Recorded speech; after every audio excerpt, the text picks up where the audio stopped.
Muito boa tarde a todos. Eu sou a Fátima, sou professora assistente da Faculdade de Medicina da Universidade de Coimbra. Deixo, antes de começar a apresentação do meu estudo, um agradecimento à professora Joana por estar aqui hoje.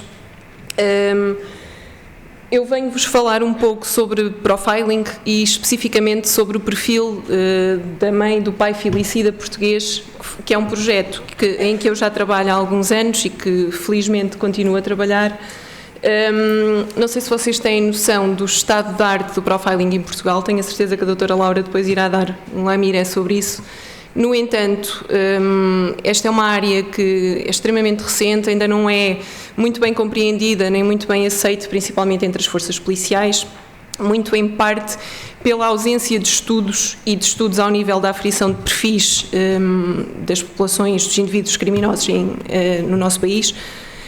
Portanto, eu comecei o meu trabalho, desde que me dedico ao estudo do profiling, pela aferição de um dos perfis que mais tem estado na moda, principalmente desde que se deu o caso Medi.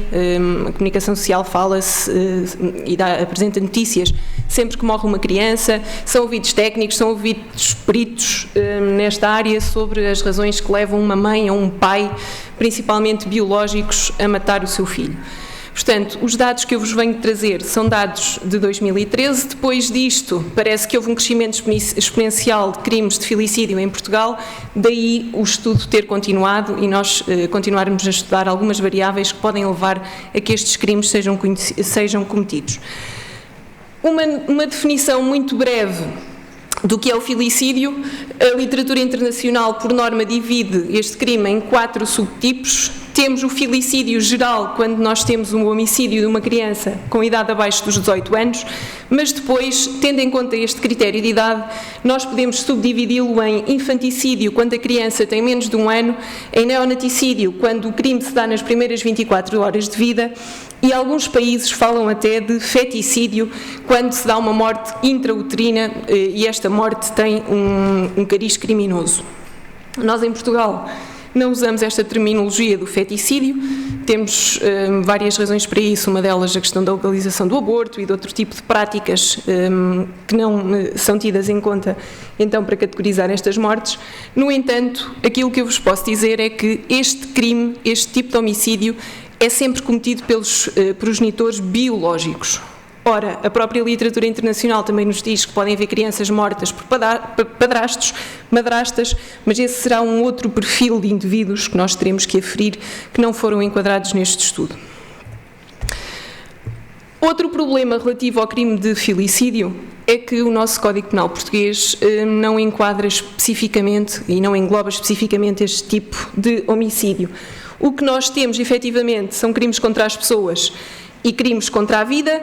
Uma parte especial que nos diz o artigo 131, que no homicídio apanha entre 8 a 16 anos de prisão quem mate outra pessoa, e temos sim um homicídio qualificado se tivermos um crime de homicídio cometido por descendente, cometido contra um descendente particularmente indefeso em razão de idade, deficiência, doença ou gravidez.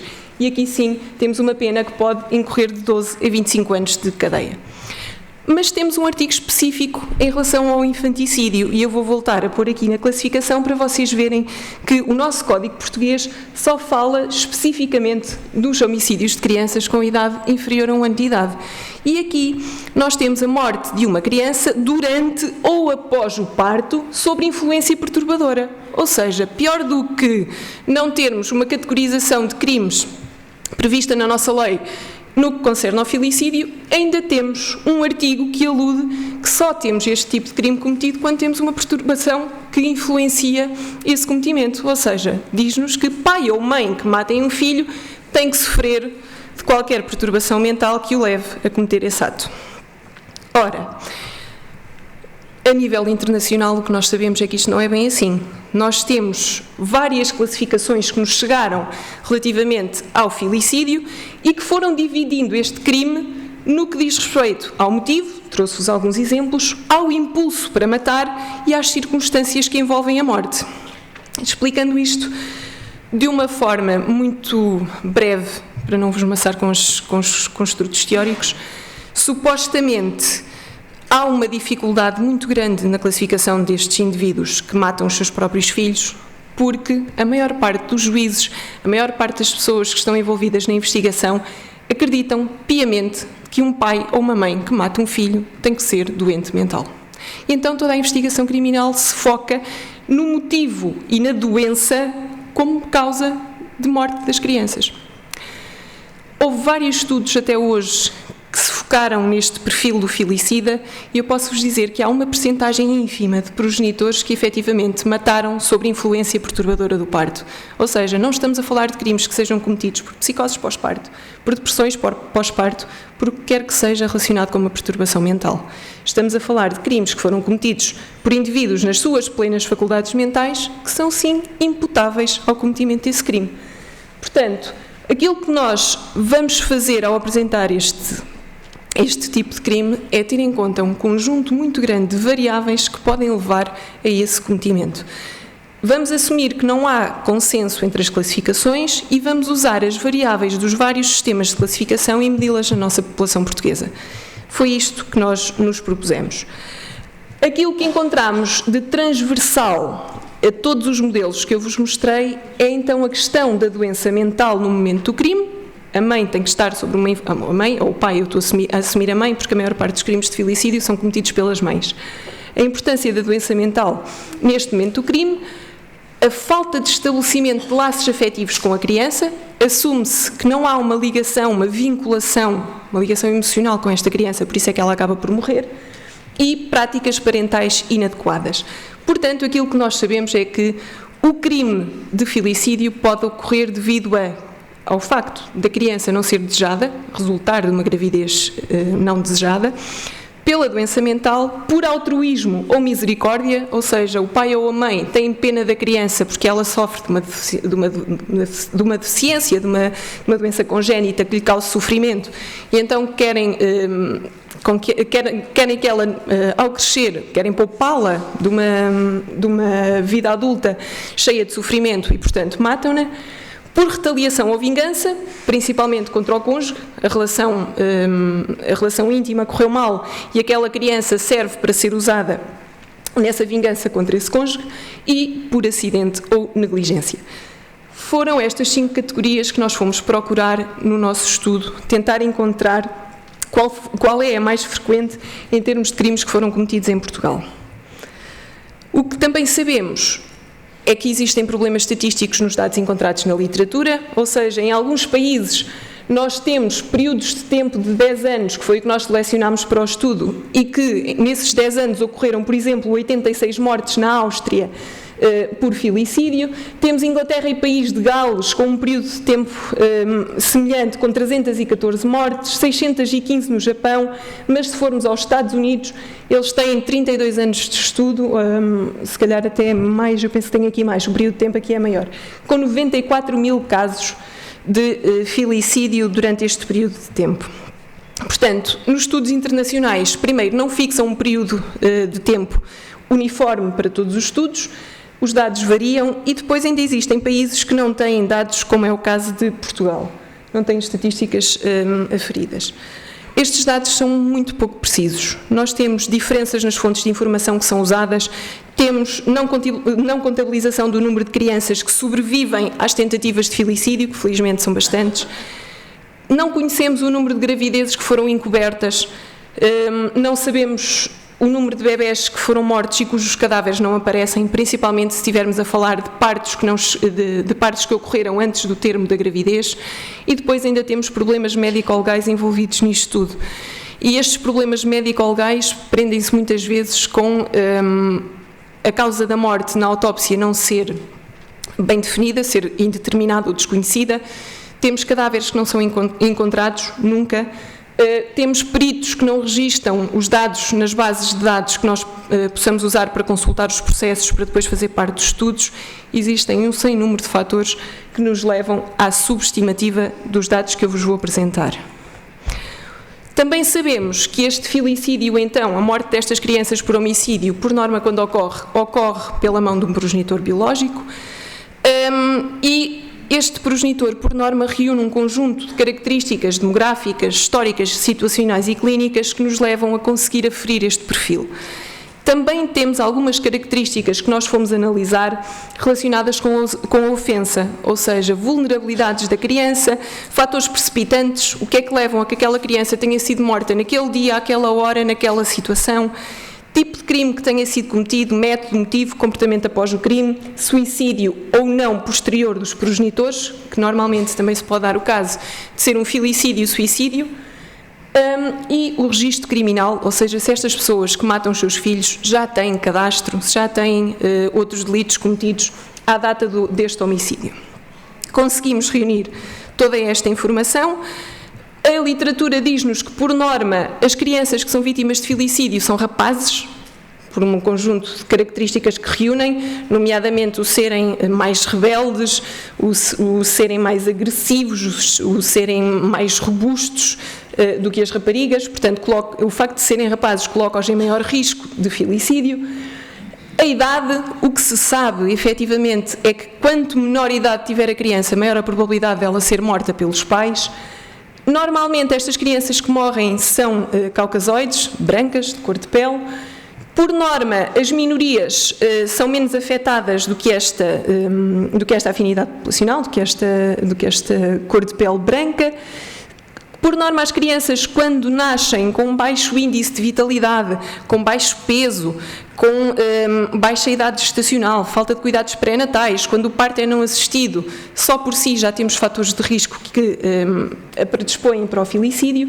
E depois também se sabe que se um pai ou uma mãe já cometeu anteriormente um crime de filicídio, se tiver outra criança, essa criança também está em risco acrescido de vir a ser morta. Desde cólicas persistentes, se esta criança tiver um início de vida em que chore bastante, em que tenha um temperamento difícil, também leva a que tenha um risco acrescido de ser morta. Portanto, tudo isto é o que a literatura nos diz acerca de o que é que eu sei sobre as crianças que já foram mortas e quais são os fatores de risco que levam a que futuramente outras possam vir a ser. Os principais objetivos deste estudo foram, então, efetuar uma revisão da literatura sobre o filicídio. Este é um tema que não é fácil de abordar. Estamos a falar de um crime hediondo, o homicídio por si só, e contra uma população indefesa que são as crianças. Não há muita informação na literatura sobre este tipo de crimes, mesmo. E aqui são aqueles estudos transversais que eu vos mostrei, pouco precisos, pouco consistentes nos dados que apresentam. Depois, procuramos identificar características comuns tanto aos homens como às mulheres que cometem o filicídio, se é que existem, e comparar tudo o que sejam fatores demográficos e relacionados com a ofensa que estão subjacentes ao cometimento deste crime. Fomos procurar também identificar as características comuns às vítimas e discutir estratégias de prevenção e delinear estratégias de investigação criminal. Portanto, o que nós fizemos foi consultar processos de óbitos de crianças vítimas de homicídio, analisar e fazer o cruzamento da informação com os processos de tribunal correspondentes e consultar os mídia. Eu sei que esta não é uma fonte de informação fidedigna, no entanto, nós estamos a falar de um tipo de crime em que muitas vezes há ocultação de cadáver. Eu falei-vos há pouco do caso Medi, é um dos casos que nós suspeitamos, pelo menos eu vou falar por mim, pronto, eu suspeito que seja um crime de filicídio, assumo as consequências da afirmação que fiz. Não há cadáver, nós não podemos incluir este caso aqui em Portugal, neste estudo, concretamente. No entanto, também nunca iríamos incluir, porque a Medi não faz parte da nossa população portuguesa, mas posso-vos falar do caso Joana, que acho que vocês já ouviram. O caso foi julgado como sendo um caso de homicídio, a mãe foi condenada por homicídio da criança, no entanto, não temos cadáver. Não tendo cadáver, não temos informação para constar no nosso estudo. Não há processo. Portanto, vejam os problemas que levantam este tipo de investigações. Fomos procurar, através de uma análise estatística, utilizando a correlação bivariada, obter este perfil do filicídio. A investigação foi conduzida em 23 gabinetes médico-legais das delegações do Norte, Centro e Sul. Não incluímos os Açores e a Madeira, porque não nos pudemos deslocar lá, infelizmente, no período de tempo. Foi garantido o anonimato e a confidencialidade de todos os processos e de todos os dados que nós tratamos. Fizemos revisão da literatura, determinámos ou usámos características no estudo como a idade, o sexo, a afinidade populacional, o estado civil e a área de residência, Características demográficas da vítima também, circunstâncias do nascimento e o número de vítimas que nós tivemos em cada caso. Em relação às características criminais e forenses, nós estudamos o tipo de crime, o método, motivo, comportamento após o crime, suicídio, então seguido do homicídio, dia da semana e estação do ano. Nós incluímos todas as vítimas com idade compreendida entre um dia, portanto recém-nascido, as primeiras 24 horas e os 18 anos exclusiva, por passar a data para o crime de filicídio. Mais uma vez, à semelhança de vários estudos, não incluímos então o feticídio pelas questões que vos falei. Etiologia médico-legal homicida desconhecida ou indeterminada e cujas fontes policiais relevaram a condenação do perpetrador. Ou seja, nós também tivemos que excluir do nosso estudo todos aqueles casos em que supostamente tivemos um caso de filicídio, ou de infanticídio, ou de neonaticídio, mas o perpetrador não foi condenado pela prática desse crime. Período de tempo entre 2004 e 2013, estes são os dados destes primeiros 10 anos, como vos disse, o estudo continua, nós estamos a recolher dados posteriores a 2013, e aqui sim o homicídio foi perpetrado por pai ou mãe. Foram excluídas todas as vítimas com idades superiores a 18 anos, feticídios, e depois ainda temos outro problema, que é a maior parte das mortes de crianças, principalmente se não houverem achados na autópsia que digam que a morte foi provocada por uma causa violenta, por norma nós temos mortes que são atribuídas à síndrome de morte súbita infantil por exclusão, ou seja, como o cadáver da criança não revela nenhum dado acerca da causa da morte, o que consta do relatório da autópsia é a síndrome de morte súbita infantil ou uma morte devido a causas naturais, o que também é um problema. Tudo o que sejam vítimas com causa da morte indeterminada e cujos processos ou as fontes de informação que nós consultamos não permitiram concluir acerca do envolvimento do progenitor na morte, também tiveram que ser excluídas.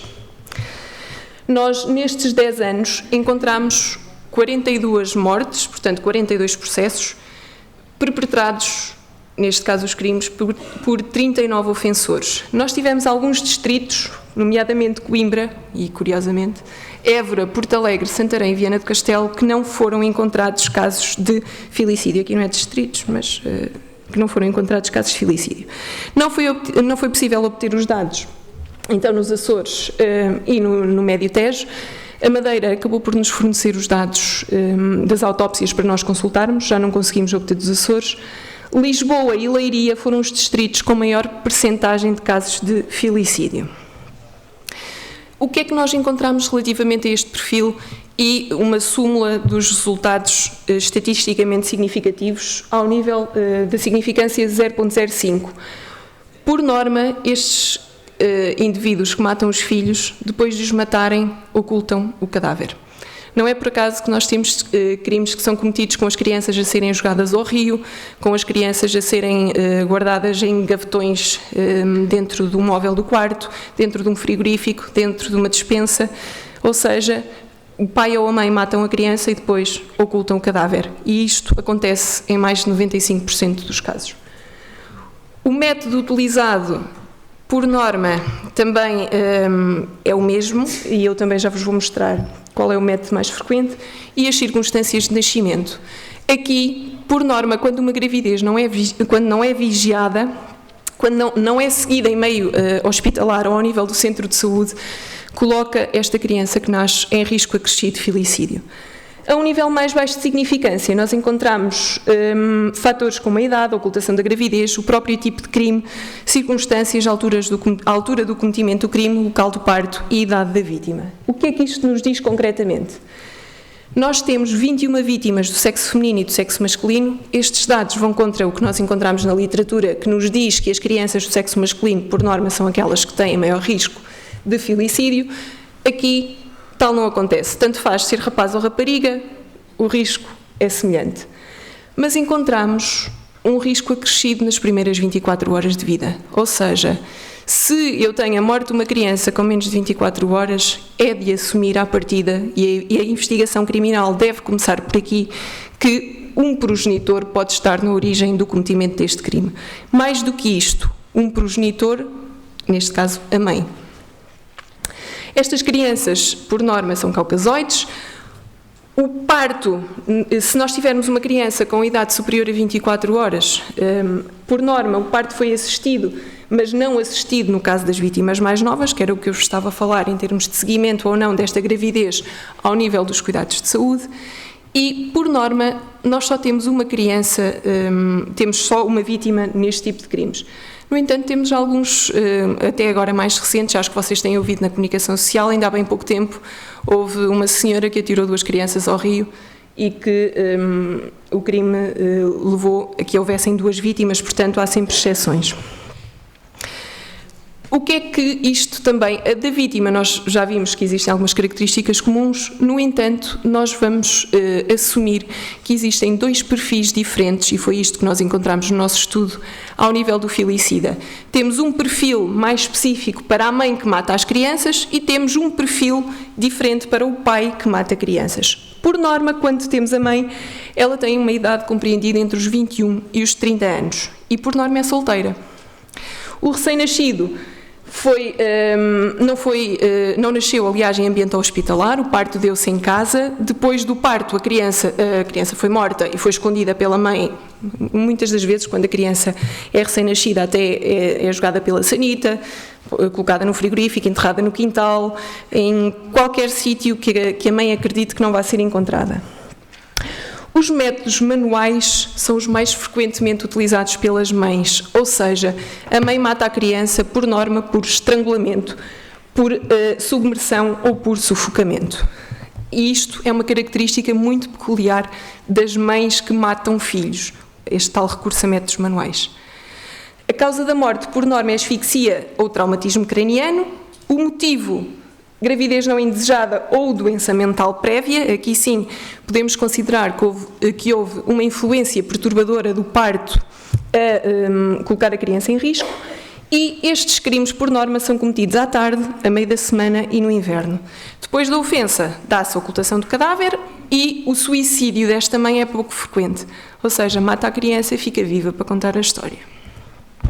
Os pais, o pai neste caso quando o faz, por norma é mais velho, divorciado ou casado. E aqui sim podemos ter o motivo, como a vingança, como motivo para a morte desta criança. Estas crianças são mais velhas, por norma envolvem mais vítimas, a própria ex-mulher ou companheira também é vítima neste tipo de crimes. Temos uma espécie, eu vou dizer uma espécie porque já não existe relação, supostamente já não será um crime familiar, mas os métodos são muito mais violentos do que os das mães.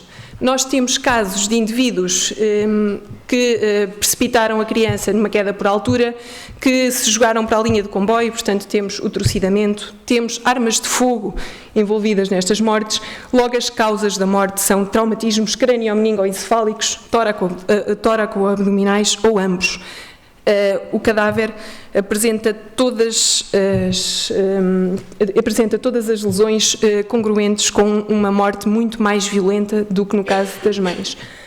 Por norma, o motivo: vingança, retaliação ou ciúme, e a altura do crime também varia relativamente às mães. Estes indivíduos, por norma, cometem o crime de manhã ou à noite, durante o fim de semana e na primavera. E o suicídio é frequente, portanto poucos pais sobrevivem para contar a história, até porque matam os filhos, eles próprios e a esposa, ou ao contrário, a esposa e eles próprios. A única diferença que foi encontrada também em termos de literatura é nas áreas de residência. Nos estudos internacionais, por norma, os crimes de filicídio acontecem nas zonas rurais. Vai-se lá saber porquê. Eles assumem que com características sociodemográficas mais particulares destas zonas rurais, as crianças estão mais em risco de filicídio. Nós não encontramos esse resultado, muito pelo contrário. Os estudos internacionais também nos dizem que, por norma, as mães que cometem os crimes nas primeiras 24 horas são muito mais jovens do que as nossas. Por norma, são mães adolescentes que encobriram a gravidez, não querem revelar, que foram mães, pelas mais variadas razões, e a sua idade situa-se entre os 15 e os 20, connosco entre os 20 e os 30, portanto, mais velhas. Ao nível da prevenção, e assim, nós fazemos estudos científicos, neste caso, mais importante do que delinearmos algumas estratégias de investigação criminal, por norma a PJ o que quer dos estudos de profiling é saber quem foi o indivíduo que cometeu o crime. Portanto, nós já lhes dissemos, por norma morre uma criança, procurem no círculo familiar mais próximo, comecem pela mãe, pelo pai e depois alarguem à família. Só depois, eventualmente, é que nós colocamos a possibilidade de ter sido um estranho a cometer o crime. Isto está arranjado e a Polícia Judiciária fica contente e a investigação fica contente, o juiz fica contente quando nós lhe dizemos que não há doença mental associada, por norma, a este tipo de crimes e que quem os cometeu é imputável, portanto deve cumprir uma pena pesada, mas nós devemos fazer alguma coisa para tentar diminuir este número de mortes de crianças. E o que é que nós sugerimos desta investigação que fizemos? Para já, uma coisa que raramente se faz em centros de saúde, avaliação psicológica ou psiquiátrica durante a gravidez, saber se efetivamente aquelas mães têm capacidade para vir a ser mães e de vir a estabelecer vínculos com as crianças ou não, que tipo de relacionamento é que têm e se têm suporte social ou familiar adequado para quando esta criança nascer ter um ambiente saudável em casa e a satisfação das suas necessidades. Avaliar o estado de ânimo da grávida, o estado emocional, saber se ela está deprimida, se sofre de psicose ou de algum tipo de comportamento que possa colocar a criança em risco, o que raramente também se faz. Avaliação relativamente às gravidez e ao bebê, se estas mulheres, aliás, pensam no que vai ser o futuro depois da criança nascer, se têm expectativas face a essa criança que aí vem. Fazer um acompanhamento pós-parto, também para despistar algumas perturbações mentais, nomeadamente a depressão e a psicose, porque, como vos tinha dito, o parto provoca alterações nestas mulheres e pode predispô-las a algum risco de desenvolvimento de psicopatologia, e avaliar a própria criança depois dela nascer. Saber se é uma criança que tem cólicas persistentes, chora muito, se tem o tal temperamento difícil, se é uma criança difícil de cuidar. Porquê? Porque aumenta o risco dela ser morta, ou então de ser negligenciada ou de ser maltratada a outro nível e, por exemplo, o ser maltratada, por exemplo, até pode levar a uma morte por acidente. Um cair de umas escadas, o cair de uma altura, qualquer coisa que mascar depois o homicídio, levando a crer que foi um acidente que esteve envolvido nessa morte. Ao nível do Instituto de Medicina Legal, o que nós verificamos quando chegámos aos gabinetes médico-legais para recolher os nossos dados para investigação, uma das situações, eu já vos tinha dito, a maior parte dos peritos ainda não faz o registro no Medleg. Muitas das vezes nem sequer faz o registro no processo de autópsia. Limita-se a elaborar um relatório com as suas notas escritas à mão e fica com as notas e nós não temos acesso aos dados. Pior do que isto, o Medleg só tem dados superiores a 2009, ou seja, para nós recolhermos amostras anteriores a 2009 e incluir neste estudo, nós tivemos que perguntar às pessoas que trabalham nas delegações se lembravam de algum caso de alguma criança que tenha morrido e que tenha sido morta pelo pai ou a mãe. Posso-vos dizer que felizmente, ou infelizmente, para o caso em estudo, mas felizmente a maior parte das pessoas lembra-se de crimes desta natureza e isso facilitou que os processos depois fossem encontrados dentro do gabinete médico-legal para serem tratados aqui. Se não houvesse esta lembrança, nós não tínhamos acesso. Assim, já tivemos a poucos dos casos, alguns continuaram a não serem inseridos aqui. No entanto, conseguimos que a amostra fosse maior por isso, não porque os dados estavam inseridos, mas sim porque as pessoas se lembravam do que tinha acontecido. Nós encontramos nos meios de comunicação social pelo menos mais 9 casos que sabemos que ocorreram e que sabemos que foram crianças mortas pelos progenitores, que não pudemos incluir no estudo pela falta dos dados, principalmente a autópsia e da parte judicial, e muitos outros podem permanecer sem detecção. O próprio relatório da autópsia que os peritos elaboram variam em termos de quantidade e qualidade de informação. Portanto, nós só conseguimos aferir estes resultados porque encontramos estes dados em todos os processos. Houve alguns que nós tínhamos mais dados que poderíamos estudar no perfil, mas que esses dados estavam omissos em outros.